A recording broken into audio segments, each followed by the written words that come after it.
ರಾಜ್ಯದಲ್ಲಿ ಅನಿವಾಸಿ ಭಾರತೀಯ ಇಲಾಖೆ ಸ್ಥಾಪನೆಗೆ ನಿರ್ಧಾರವನ್ನು ತೆಗೆದುಕೊಳ್ಳಲಾಗಿದೆ. ಇತರ ರಾಜ್ಯಗಳ ಮಾದರಿಯಲ್ಲಿ ಸ್ಥಾಪನೆ ಮಾಡೋದಕ್ಕೆ ನಿರ್ಧಾರವನ್ನು ತೆಗೆದುಕೊಳ್ಳಲಾಗಿದೆ. ತಮಿಳುನಾಡು, ಕೇರಳ, ಪಂಜಾಬ್ ಮಾದರಿಯಲ್ಲಿ ರಚನೆಗೆ ತೆಗೆದುಕೊಂಡಿರುವಂತಹ ಮಹತ್ವದ ತೀರ್ಮಾನ ಇದು. ಎನ್ಆರ್ಐ ಸಂಸ್ಥೆಗಳ ಪ್ರತಿನಿಧಿಗಳ ಜೊತೆ ಮುಖ್ಯಮಂತ್ರಿ ಡಿ.ಕೆ. ಶಿವಕುಮಾರ್ ಸಭೆ ನಡೆಸಿದ್ದಾರೆ. ಆಹಾರ ಸಚಿವ ಕೆ.ಎಚ್. ಮುನಿಯಪ್ಪ ನೇತೃತ್ವದಲ್ಲಿ ಮುಖ್ಯಮಂತ್ರಿ ಡಿ.ಕೆ. ಶಿವಕುಮಾರ್ ಈ ಚರ್ಚೆಯನ್ನು ನಡೆಸಿರುವುದು.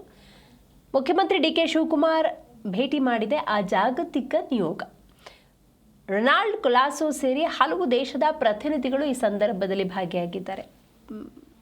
ರಿಕ್ವೈರ್ಮೆಂಟ್ ಇದು ನೋಡಿ, ರಾಜ್ಯದಲ್ಲಿ ಅನಿವಾಸಿ ಭಾರತೀಯ ಇಲಾಖೆ ಇರೋದ್ರಿಂದಾಗಿ ಬಹಳಷ್ಟು ಸಮಸ್ಯೆಗಳಿಗೆ ಪರಿಹಾರ ಸಿಕ್ಕಂತಾಗತ್ತೆ.